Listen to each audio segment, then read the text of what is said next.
My daughter-in-law hit me with a mop and screamed that I was nothing. My own son turned away. That night I left their house with bruises on my back and a suitcase in my hand. I used to build empires from smoke and ribs, but in their eyes I was just a burden. They thought I'd disappear quietly. But the thing about women like me, we've already walked through fire. ChatGPT Danoi. I used to wake up to the smell of smoked brisket and fresh cornbread.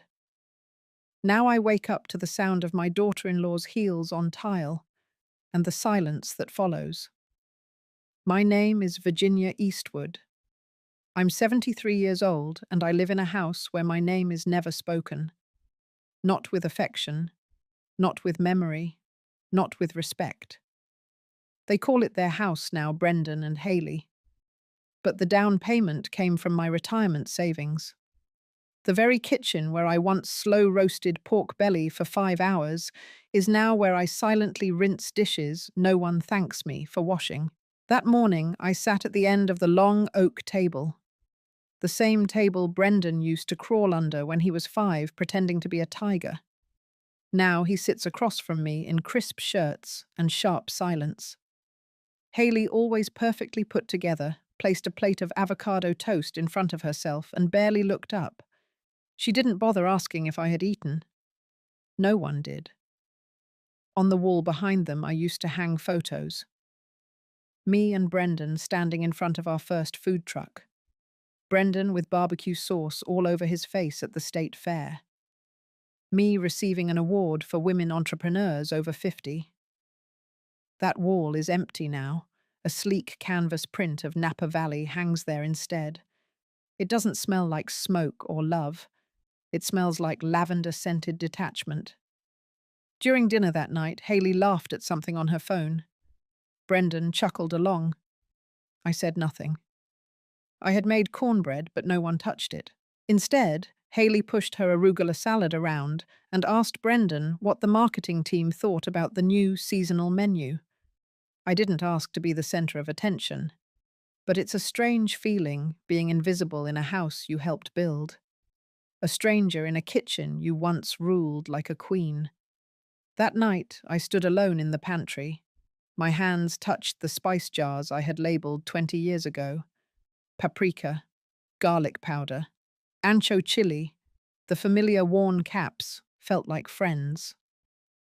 I remembered the night Brendan helped me grind black pepper from whole pods for the brisket rub. He was 16 and had just told me he wanted to go to culinary school. I cried that night, proud. Now I cry in silence. I know I'm not the only one. Some of you listening, you know this ache. The one where love turns to tolerance.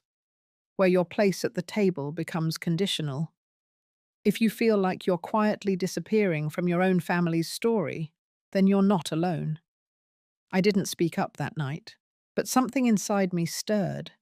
The kind of stillness that comes before a storm.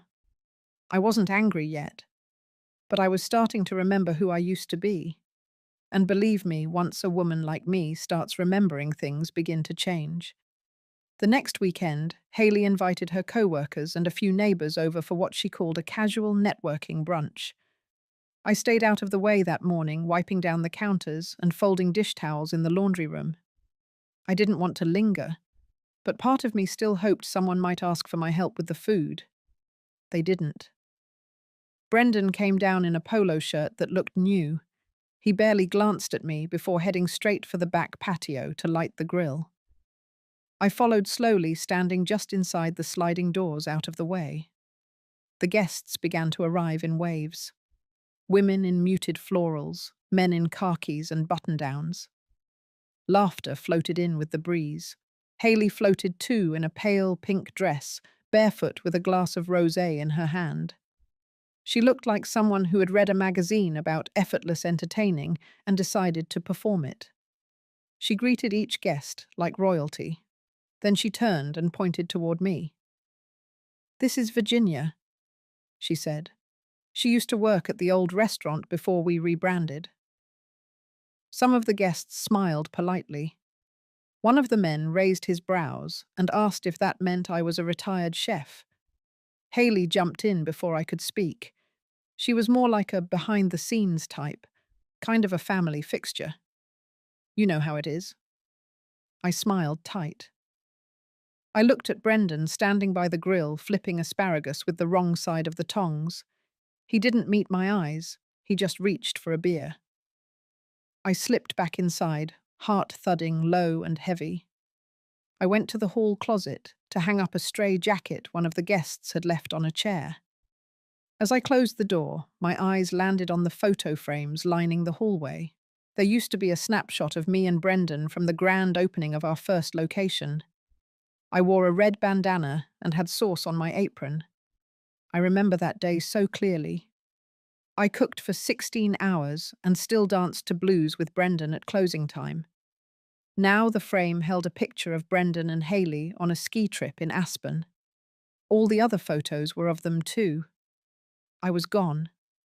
Not just missing, but erased. I went to my room, pulled open the drawer where I kept some of the old newspaper clippings and awards. I didn't take them out. I just looked at the edges of the papers peeking out from the folders. Part of me wanted to pin one on the fridge like a child, like I needed to remind them I had built something before them. But I didn't. I just shut the drawer and sat on the edge of the bed, listening to the sound of laughter drifting in from the backyard. Later that evening, Haley knocked once and walked in without waiting. She had a wine glass in one hand and a tablet in the other. "The event was a hit," she said, tapping on the screen. "Oh, and by the way, we're thinking about updating the Legacy Kitchen page to reflect the new direction. Brendan's working with a design firm." "You're fine with that, right?" I said nothing. She kept talking. "It's just cleaner that way. More professional. You'll still be mentioned, of course, like in the About section. Briefly." That word hit like cold water. Briefly. As if my 25 years of sweat risk and survival could be summed up in 2 lines under a stylized photo of a burger that didn't even exist when I was in charge. She left without waiting for a response. The door stayed open. I sat still for a long time after that. Something in me had hardened. I didn't cry, not that night. I just took out my old ledger and started flipping through it. It was full of handwritten recipes, margins, crowded with notes in ink and grease. But between the lines there were memories too. Staff birthdays, profit losses, lists of groceries and emergency contacts. Bits of real life no one else would ever care to notice. That was when I knew. I had been recast in my own story, from founder to footnote, from mother to employee, and no one had even asked for permission. That Wednesday, Brendan came home early. I could tell something was different because he didn't take off his shoes or stop by the kitchen for his usual handful of almonds. He walked straight to the dining table and laid out a manila folder like he was preparing for a meeting. I was chopping onions at the counter. The house smelled like beef stew and thyme. He didn't say hello. He just called my name like I was a nurse in a clinic. I wiped my hands on a dish towel and sat down across from him.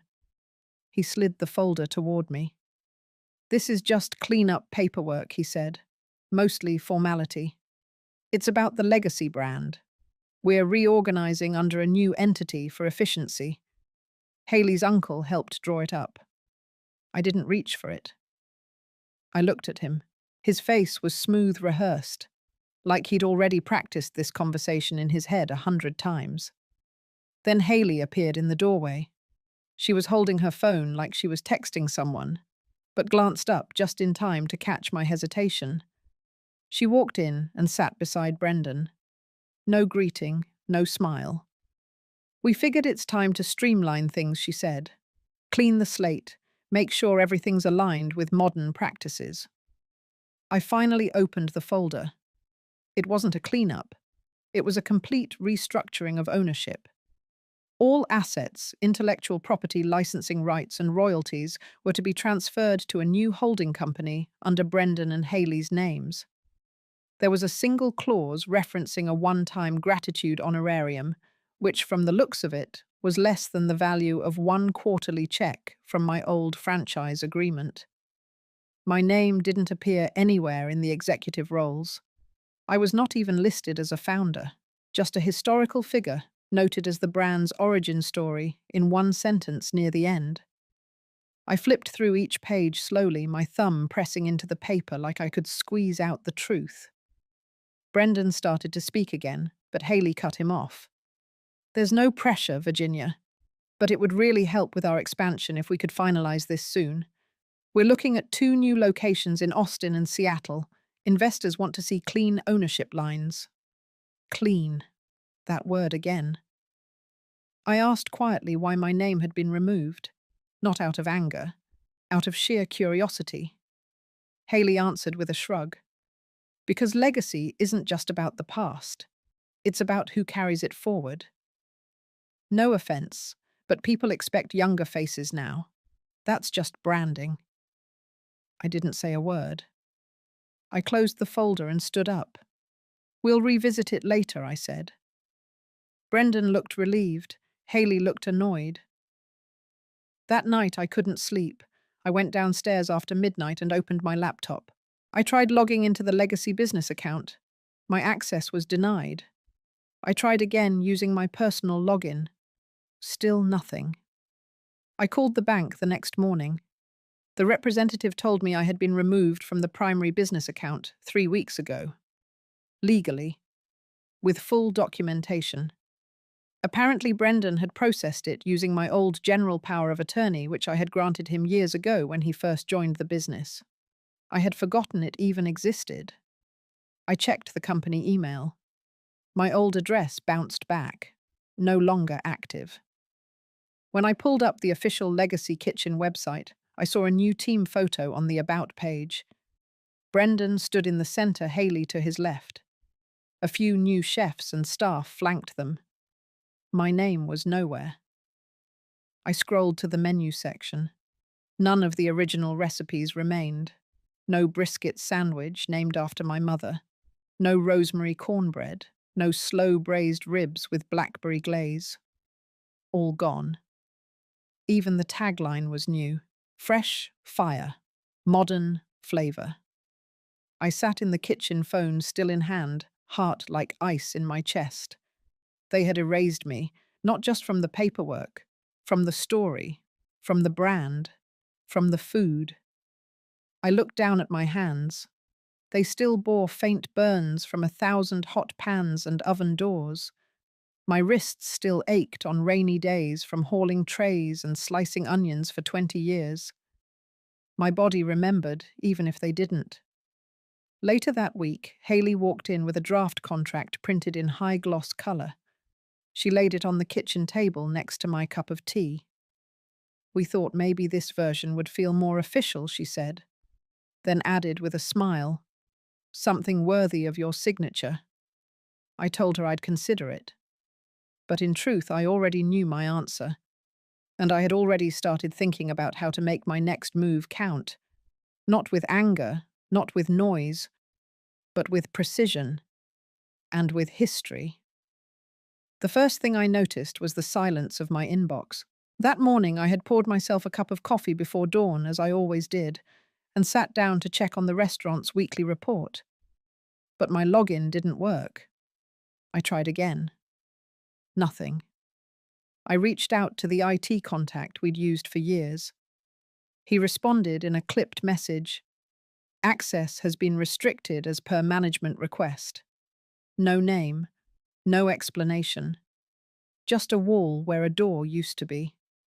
Still, I wasn't ready to believe. I went to the filing room in the back of the house where we kept archived hard copies. The key was gone. The cabinet had a new lock. I stood in front of it longer than I care to admit.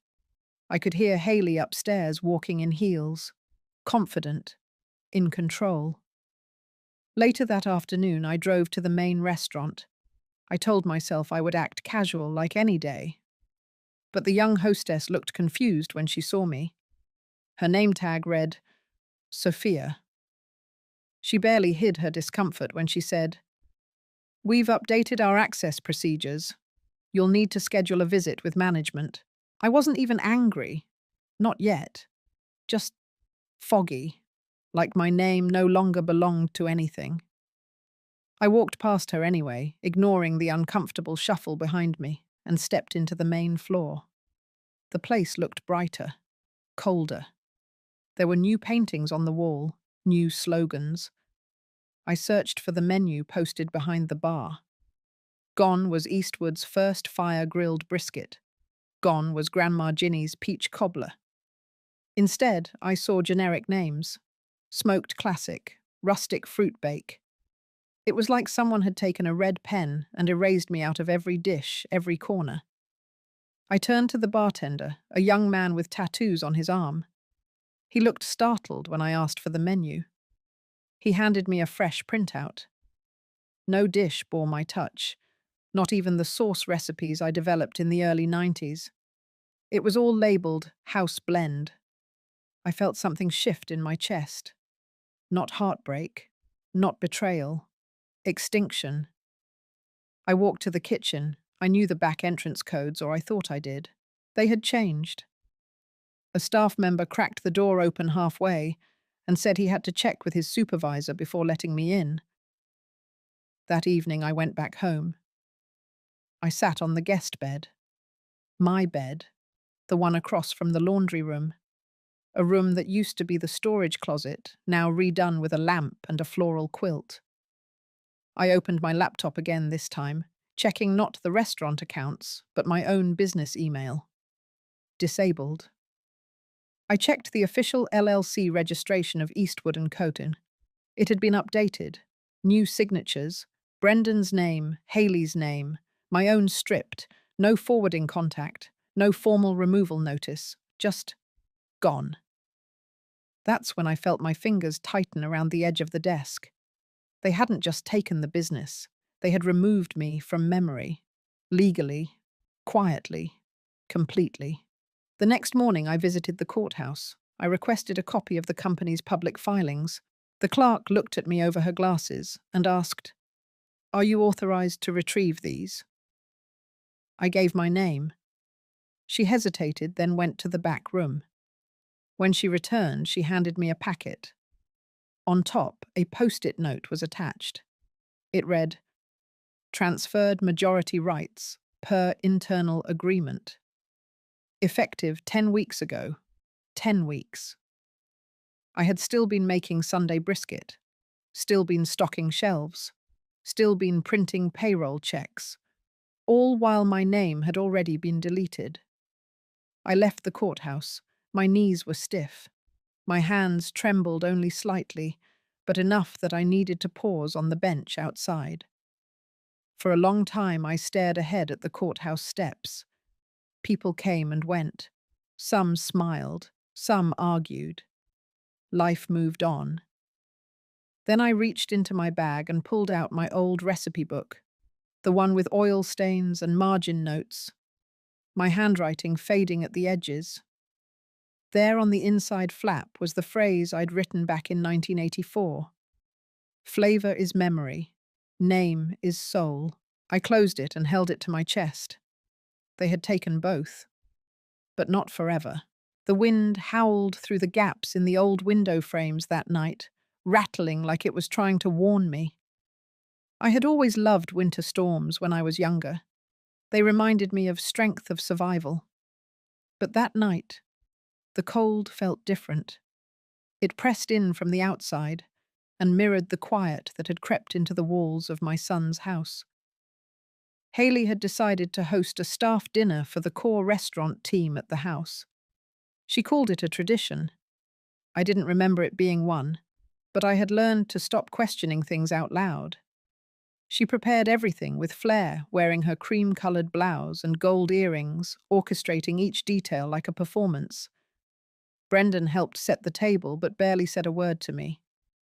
He kept his eyes down his shoulders, tense. I watched him place each fork perfectly aligned, like he was trying to straighten something far messier than silverware. I made my usual sweet potato casserole.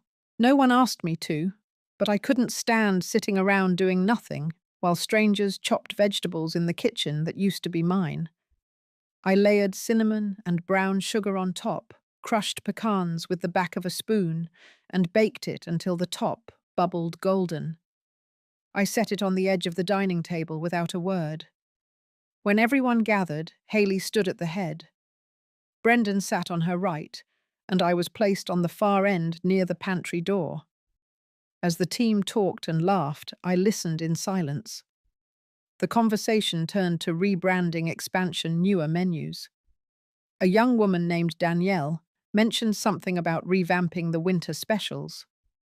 Haley raised her wine glass and said with a gleam in her eye, "We've come so far from the old comfort food. We're aiming for modern palates now." It's time the restaurant grew out of its dusty roots. Some people chuckled, others nodded politely. She tilted her head slightly toward my end of the table and added, "That includes letting go of sentimental dishes that don't reflect where we're going." The words floated in the air like frost. My casserole sat untouched steam, curling upward like it was still hoping to be chosen. Brendan kept his gaze low, cutting his meat slowly.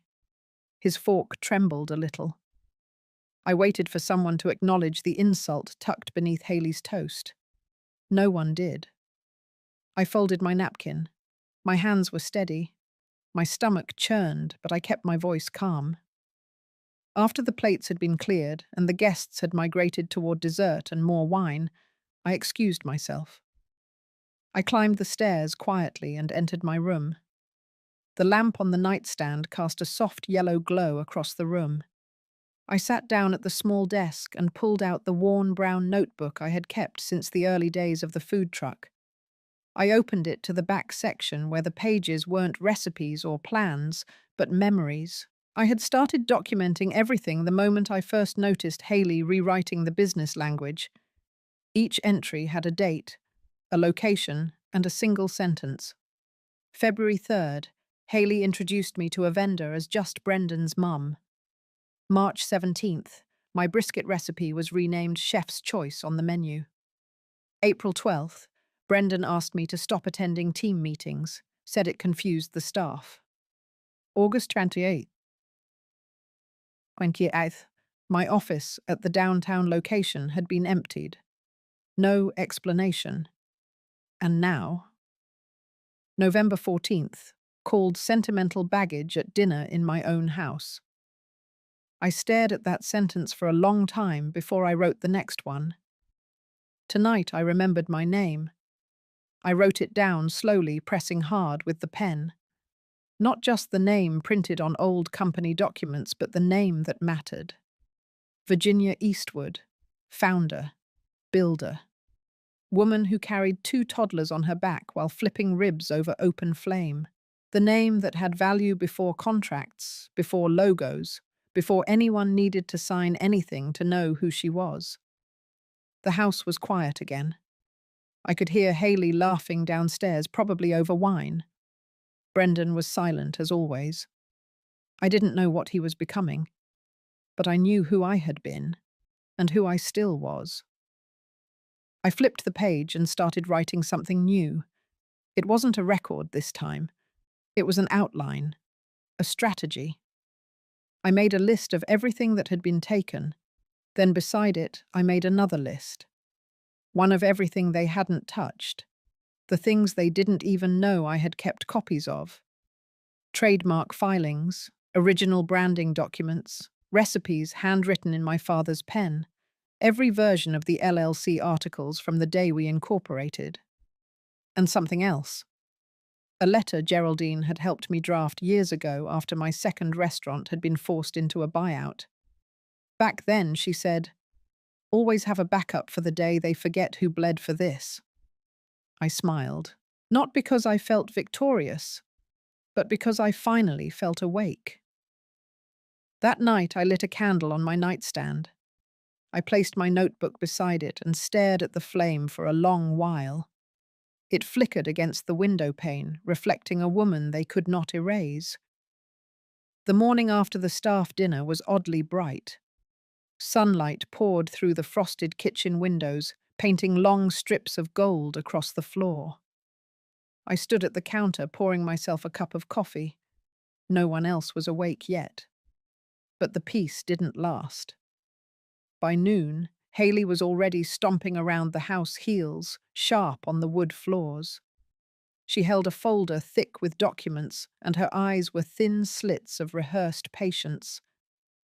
Brendan trailed behind her like a man who had once known how to speak, but forgot along the way. She dropped the folder on the kitchen table with a thud. The clatter made the silverware tremble in the drawer. "This is the final version," she said flatly. "Clean. Updated. With protections for everyone." She didn't look at me when she said it, but her voice had that edge like she was daring me to argue. Brendan pulled out a chair, gesturing for me to sit. I stayed standing. I flipped through the pages slowly. Each clause was more cutting than the last. Transfer of remaining intellectual property, release of claim to any future equity, assignment of all real estate assets currently under dispute. In short, it was the final severing, legally and personally. She circled behind me, arms crossed, tapping her fingers on her sleeve. I could feel the tension coil tighter with each second I stayed silent. "This ensures the transition runs smoothly," she added. I looked up, my voice low. "And what transition would that be?" She scoffed. "You stepping down? You retiring gracefully? You no longer haunting the margins of the company like a bad memory?" Her words weren't heated. They were cold, practiced, the kind that bruised without raising a voice. I placed the folder back on the table. "No." Haley blinked. "Just once." Then something cracked in her face. Her mouth tightened, her chin lifted. She moved so fast I barely had time to react. She reached into the corner by the pantry where the mop sat drying. She grabbed the handle like it was a sword and slammed it against my back. Hard. The sound echoed off the tile. The first hit didn't floor me, but it stunned me enough to stumble forward. I grabbed the edge of the table. She hit again, this time across my shoulder. "What are you doing?" Brendan said, not loud, not angry, just numb. She didn't answer. She raised the mop a third time, but it slipped from her grip and clattered to the floor.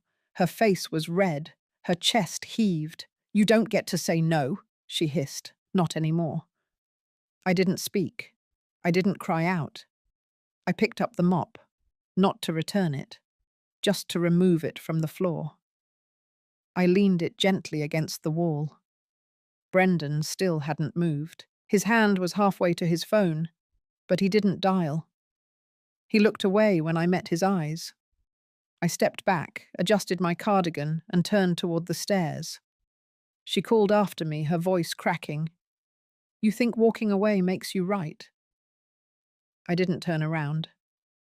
I walked up slowly, counting the steps. My joints ached from the blows. But it wasn't the pain that got to me. It was the memory.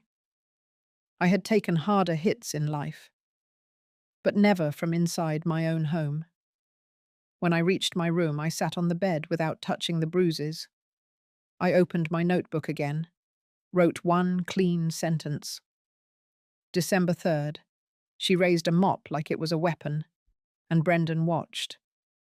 I stared at those words until they stopped shaking on the page, until they became just ink.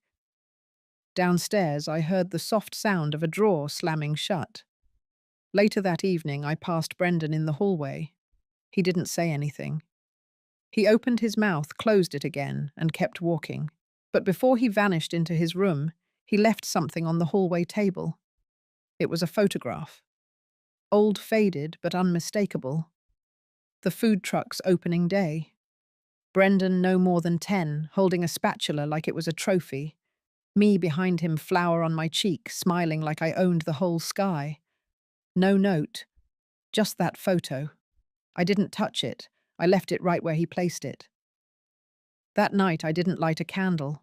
I turned off every light in my room, closed the curtains tight, and laid still in the dark. Some storms come without thunder. but you still feel them pass through you. Tomorrow I would pack the final box. But tonight I remembered violence wasn't just what was done to you. Sometimes it was what others let happen. The morning after the mop handle incident, I left the house before the sun finished rising. I didn't take a suitcase, just a canvas tote with a folder inside. The notebook stayed zipped in the front pocket. My shoulders still throbbed, but the ache felt distant now. There was something colder in me that had finally settled. I drove myself across town in silence past the old industrial park and the forgotten side of East Richmond. Most of it had changed, but one corner remained exactly the same. The green awning over the storefront, the chipped wooden sign, Shaw and Boyd, attorneys at law.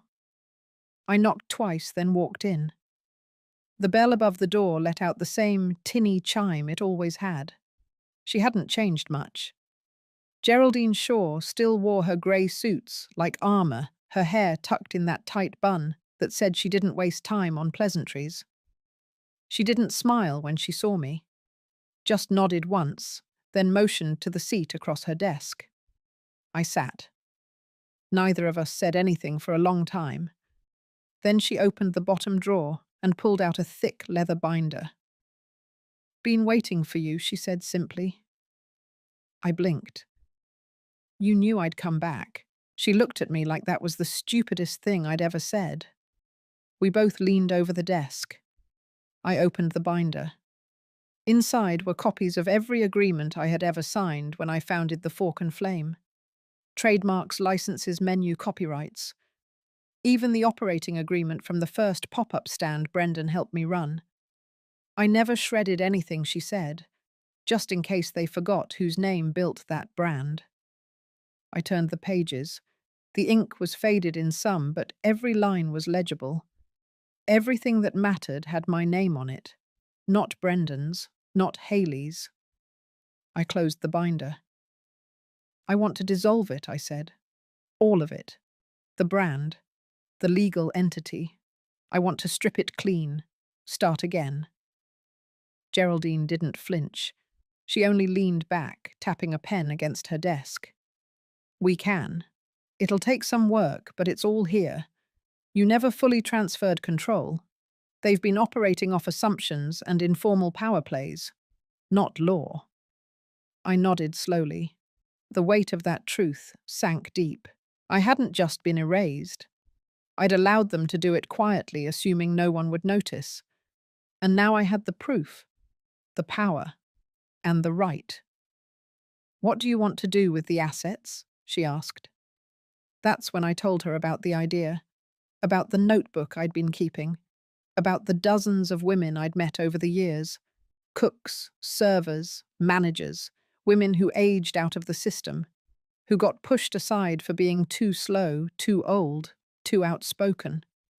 The same ones who taught the next generation how to chop onions, balance a till talk down a belligerent customer, and then got shown the door with a gift card and a polite thank you. "I want to turn it into a fund," I said, "a non-profit. For women over 50 who've been pushed out, silenced or betrayed, especially by the people they once lifted up." Geraldine's eyes lit with something sharp. "Good," she said. "That's justice, not vengeance." We spent the rest of the morning mapping it out, line by line. I transferred rights to the original logos and naming conventions. We refiled the corporation under a different name. She called a contact at the state office. I made a list of dishes I wanted to give away. Old recipes, signatures, not just menus, but memories. By noon, the paper trail had changed direction. I was no longer the founder of the Fork and Flame. I was the director of the Hearthlight Foundation. It felt like exhaling after years underwater. Before I left, Geraldine pulled one last folder from her cabinet.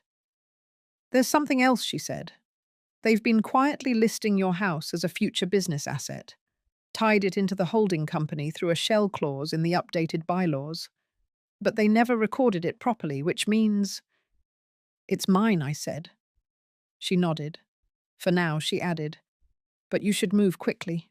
They're not playing with rules anymore. I stood up, looked around her small office. It hadn't changed since the first time I came here with flour on my apron and dreams in my pockets. Thank you, Geraldine. She waved it off. You're the one who cooked for 300 union workers in 90-degree heat. This is the easy part. I stepped outside. The wind was picking up. The sky was pale but not empty. I had come in a bruised woman.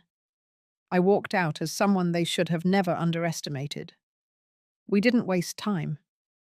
By the following Monday, Geraldine and I were back in her office sifting through old contracts and dissolving the corporate framework piece by piece. The Fork and Flame as a legal entity began its slow, deliberate undoing. It didn't feel sad. It felt clean, like pulling weeds after a long storm. Some roots were deep, others came loose with a quiet tug. The business I had built with my own hands was never about glossy branding or modern fusion trends.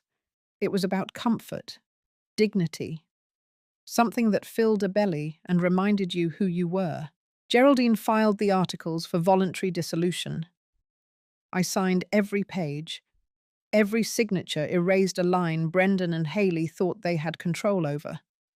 But I wasn't doing this for revenge. I wasn't even doing it for Brendan anymore. I was doing it for women like me, who had poured themselves into something only to be forgotten once they were no longer useful. We called the new entity the Hearthlight Foundation. The name came from a line I scribbled years ago in the back of my recipe journal. It read, "Home isn't a roof. It's the hand that remembers how to season a pot, even when it shakes." Geraldine thought that was the heart of it, and I agreed. By the end of the week, the paperwork was filed. The assets from my dissolved business, trademarks, original menu items, archived photos, even the old name, were donated to the foundation. Geraldine brought in a third-party firm to oversee the financial transitions to keep things clean and irreversible. We worked late that Friday. Her office lights glowed while the rest of the street went dark. She spread out the final drafts on her desk. One section detailed the mission. It was clear and unpolished, just how I liked it. To support women aged 50 and over who've experienced personal or professional betrayal. To provide retraining, emotional support, legal resources, and above all, dignity. Through food, through work, through community. I signed that page last. The next morning we met at the old warehouse where I used to hold community cookouts. It had sat unused for a few years, but the bones were still solid. Rusted metal, sure, but the kind that holds stories in it. Geraldine knew someone who could help with permitting and renovations. The foundation would use it as a gathering space, a learning kitchen, a small pantry stocked from local gardens. Nothing fancy, nothing loud. We painted the front door a dusty red. I hung the first photo on the wall, a black and white shot of me and my friend Reba, taken in 1974. Both of us in aprons, both of us laughing. I didn't frame it. I used clothespins on twine. It felt more honest that way. In the days that followed, we met with 3 other women who wanted to volunteer. One had run a diner in North Carolina. One had managed a hotel kitchen in Arizona before her son replaced her with a younger chef. Another had taught culinary classes at a community college for 20 years before being told her methods were outdated. Their stories were different, but the wound was familiar. One night I stayed late at the space.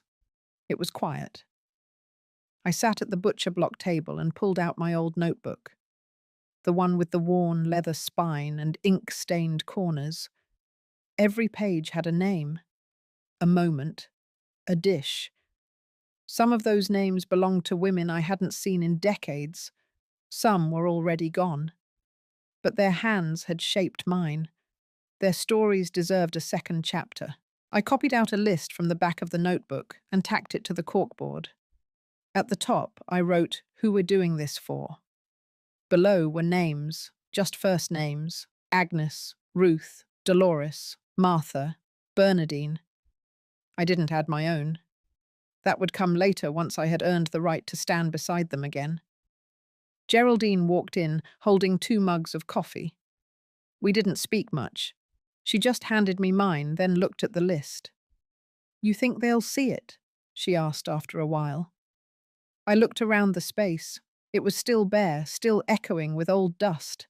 But in the quiet, I could almost hear laughter again. Pans clinking, aprons swaying.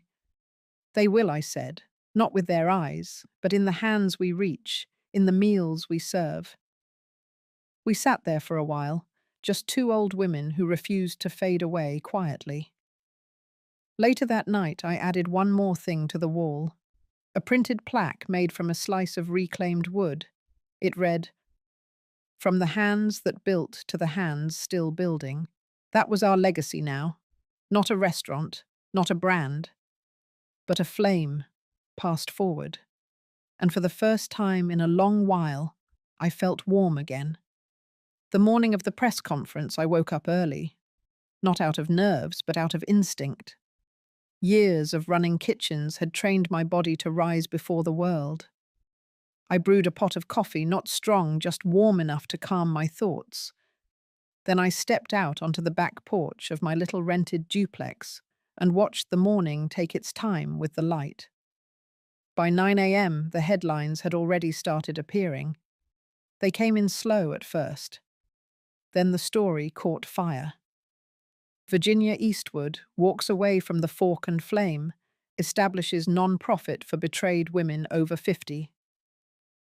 Culinary matriarch transfers, entire business legacy to foundation smoked out. Eastwood leaves Haley Brennan's rebrand in ashes. Geraldine had called a trusted journalist she knew from the Des Moines Journal, a woman named Lila. She had been covering community rebuilding stories for over a decade. She didn't like gossip. She liked truth, and she told it well. Lila's piece dropped first. It was simple fact-checked and piercing in its restraint. She didn't use any flowery adjectives. She just laid out the timeline. From the founding of the restaurant to the moment I was erased from company records to the formation of the Hearthlight Foundation. There was a quote from me at the end. I remembered the phone call when I gave it. They took my name off a menu, so I built a new table. By 10 a.m., Brendan and Haley were already at the podium inside that shiny new event space they had leased for the big rebrand. They had planned this day for weeks, hired a PR firm, sent out curated gift boxes to influencers and food bloggers. Everyone was supposed to be celebrating the new vision, the new menu, the new legacy. But the air in the room was tight. In the photos that went online, you could see it. Brendan's smile didn't reach his eyes. Haley looked like someone had unplugged her right before the cameras rolled. Behind them, the screen still read "The Fork and Flame 2.0" in bold metallic script. But in the crowd, phones buzzed, heads turned. Lila's article was spreading. By the time Haley launched into her opening remarks, 2 reporters in the front row had already left their seats. One headline updated live during her speech: "Eastwood cuts ties, no ownership in new brand." A video went up not long after. It was from a woman in the crowd who had streamed the moment Brendan was asked whether his mother would be involved in the next phase. He paused. You could hear the silence stretch. He finally said, "She gave us her blessing." That lie didn't even last an hour. By noon, a second article dropped with photos from our warehouse site. Geraldine and I had posed beside the painted red door. Behind us, the chalkboard sign read, "The Hearthlight Foundation, opening soon." I didn't wear anything special, just my old denim apron, the same one I wore in the photo of me and Reba. The apron with the burnt patch near the front pocket. That detail made it into the caption. The comment section started to flood. Some people defended Brendan, said families are complicated, others weren't as kind. They called Haley opportunistic, called the rebrand hollow. But I didn't read too many of them. I knew what those headlines could do to a heart. And mine had already been tested enough. That evening, Geraldine and I returned to the foundation space. We didn't talk much. She handed me a copy of Midwest Kitchen and Craft. They had picked up the story for their upcoming print issue. On the last page was a small section titled Recipes Reclaimed. Under it was one of mine: molasses cornbread with toasted oats. It ended with a note: a dish that doesn't need a restaurant to matter, just a memory and a little heat. We sat for a while in the soft light. The old smoker out back still smelled faintly of mesquite. A few of the women who had joined us earlier in the week trickled in. One brought a batch of scones. Another brought her granddaughter who wanted to volunteer. The world didn't shake, nothing exploded, but the ground had shifted. At sunset, I stepped outside and stood by the smoker. I lit a match and let it catch on the kindling. The smoke curled slow and steady into the fading sky. Behind me, the red door stood open. The light inside glowed golden, not grand, not glossy, but real. That was the day my name became more than a brand. It became a beacon. 2 days after the headlines calmed down, I came home from the foundation to find a thick envelope waiting on my porch. No return address, just my name handwritten across the front. No stamps either. It must have been hand-delivered. I turned it over in my hands, cautious vehiste. Not out of fear, but curiosity. Inside was a folded letter, the kind written on lined yellow paper with careful pressure. Tucked into the crease was a photo. It showed an older woman standing behind a food truck, her hands resting on the counter like she'd been there 100 times before. Her apron had flour smudges, her eyes tired but proud. I unfolded the letter and began to read. Dear Ms. Eastwood, I hope you don't mind me writing. My name is Alma Delaney. I live in Waco, Texas. I read about you in the journal and then again in Midwest Kitchen and Craft. My daughter mailed me the article clipped right from the paper.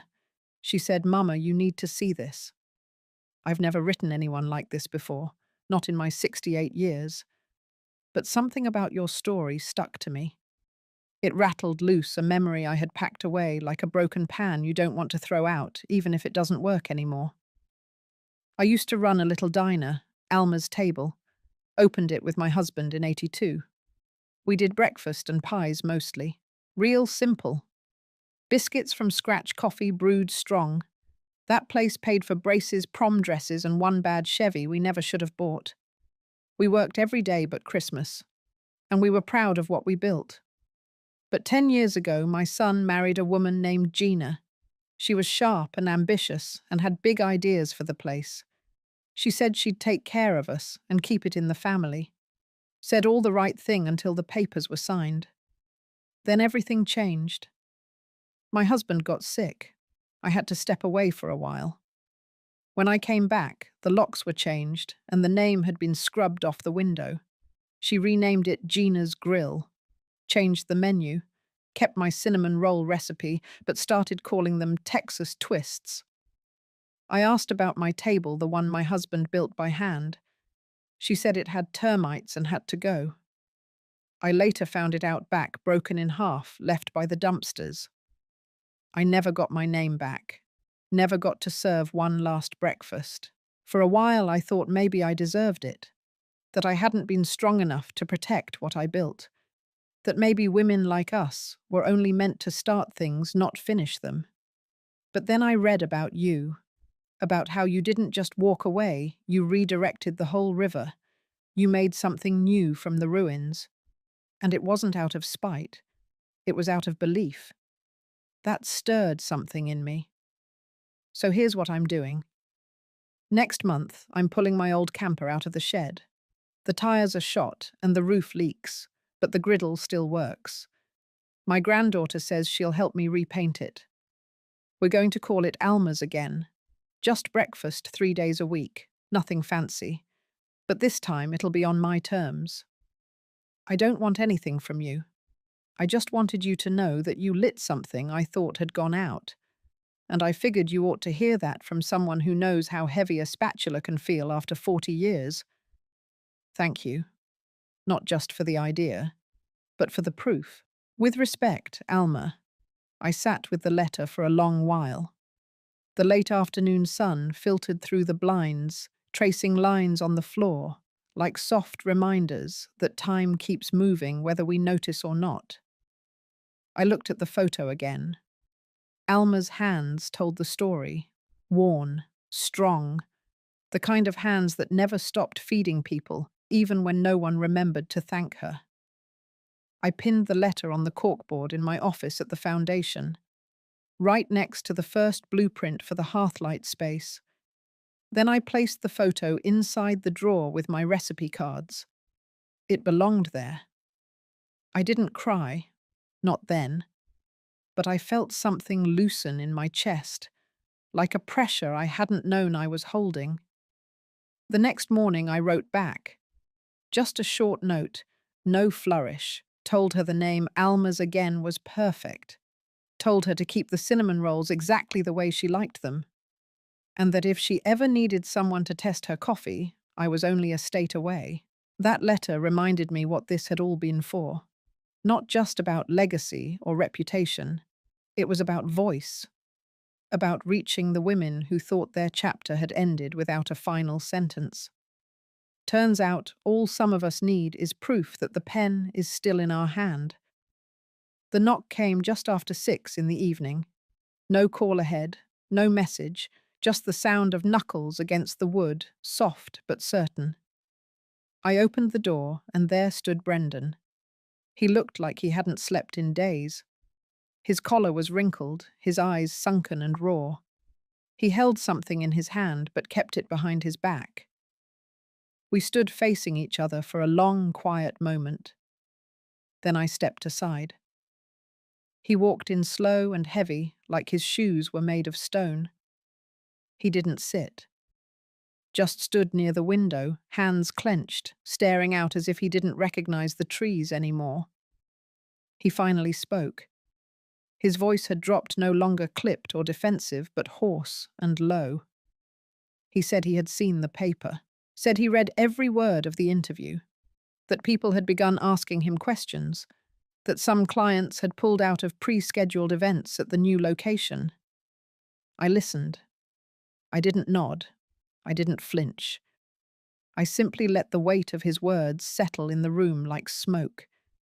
He said he never expected things to go this way, that he thought I would retire quietly, maybe move to a smaller place, maybe fade into a life of gardening and walks around the block, that the silence I carried all those years made him believe I would keep carrying it, even when it became too heavy. I sat down, not because I was tired, but because I wanted to be grounded. I looked at him and told him I had heard everything he didn't say all these years. Every time he looked away, every time he let Haley interrupt or override, every time he watched me being diminished and chose not to speak. Brendan didn't argue. He didn't defend Haley either. For once, he didn't try to protect anyone. He finally pulled the item from behind his back. It was an old photograph, worn around the edges, color fading. It was the two of us standing in front of our very first food truck. I was holding the first order slip, beaming. He was about 12 then, holding up a spatula like a trophy. I hadn't seen that photo in years. He placed it on the table in front of me. He said he found it while going through the storage box I had asked him to move years ago.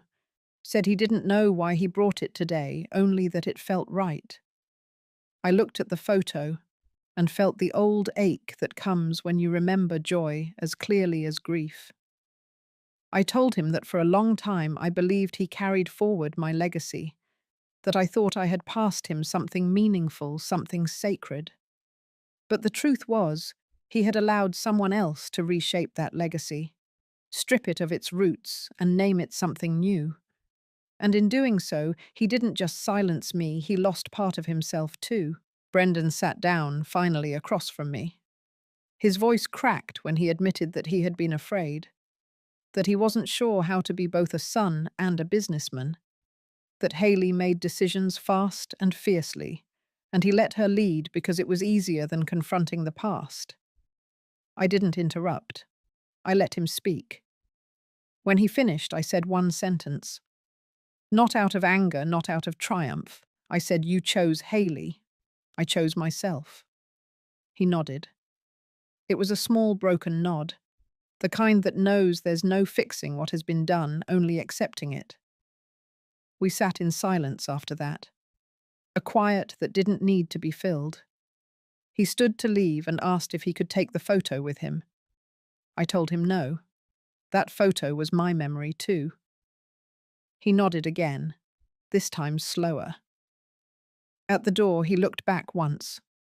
His mouth opened slightly like he might say something, but then he didn't. He just stepped outside and closed the door behind him. I stood there alone in the living room for a while, holding the photo. It didn't hurt the way I thought it would. It didn't feel like a loss.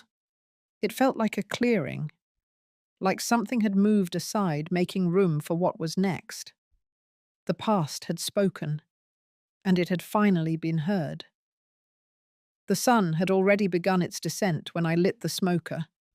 Old Faithful, I called it. The very first piece of equipment I bought on my own, long before there was a restaurant, long before Brendan knew how to lace his sneakers. I kept it all these years through every expansion, every renovation, every rebranding. It sat quietly in the corner of my garage, waiting for this day. We set up in the backyard. Geraldine arrived first, carrying her favorite picnic chair and a tin of homemade cornbread. She placed it on the long wooden table and gave me a look that needed no translation. I nodded. We were both exactly where we needed to be. Then came Linda, who ran the front desk at our old diner for 15 years before her divorce left her scrambling, and Cynthia, who used to manage kitchen logistics until cancer took her husband and the industry took her joy. They had been through their own versions of being discarded, and now, with the help of the foundation, they were rebuilding from the ground up. They didn't come out of pity. They came because they understood what it meant to reclaim something. The firewood hissed as I closed the lid on the ribs. The scent rose and curled in the air, earthy and slow, the kind of smell that tells a story before anyone speaks. No one said much at first. We set the table, uncorked a few bottles of cheap red wine, and turned on the old radio. I played a mix of bluegrass and classic country, the kind I used to hum when working prep late into the night. When the ribs were done, I sliced and served them myself. No menu, no price tag, no names attached. Just food, honest and hot, shared among women who had tasted betrayal and kept going anyway. We ate slowly, taking our time. There was no rush. The air carried that thick summer quiet where time feels suspended. I looked around the table and felt a peace I hadn't known in years, not because everything was perfect, but because everything was true. I had tried to hand over a legacy. Instead, I built a new one, not with plaques or framed menus, but with lives that still had fire in them, with stories that refused to be erased. As the sky deepened to violet, we lit a few candles. I watched the flicker reflect in the glasses in the lines of their faces. No one asked for forgiveness. No one begged for understanding. We had all stopped waiting for permission to exist. Old Faithful crackled behind us, the wood inside still glowing red. I stood up and walked over, added one more log, and let the smoke rise again. Some things don't need names printed on a menu to be remembered. Some things are passed on through taste, through warmth, through a woman quietly choosing to light the fire again. If this story stirred something in you, I invite you to sit with it a little longer. Maybe you've lived through your own silent erasure. Maybe you're still finding the words. Let this be your reminder you don't need permission to reclaim your story. You don't need a title or a plaque to know your worth. And if you ever feel forgotten, know that somewhere someone is lighting a fire that remembers exactly who you are. Follow our channel for more stories of strength, resilience, and quiet triumphs. Your voice matters. Your story counts. You are not alone.